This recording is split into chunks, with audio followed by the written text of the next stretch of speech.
Here's how to clear app cache on your iPhone. First, open the Settings app on your iPhone. Scroll down just a bit, and tap on General Settings. Next, tap on iPhone Storage.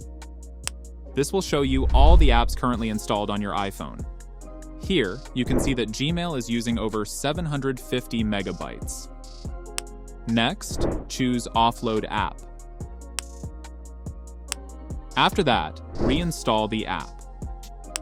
You're not deleting the app completely, but only the cached data. App data and documents will remain on your iPhone. By doing this, you can still access your account and content without the need for login. If you want to take an extra step, open the App Store on your iPhone.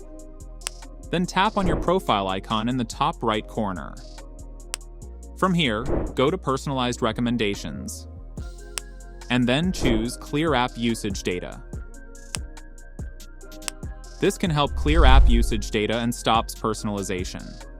And that's it.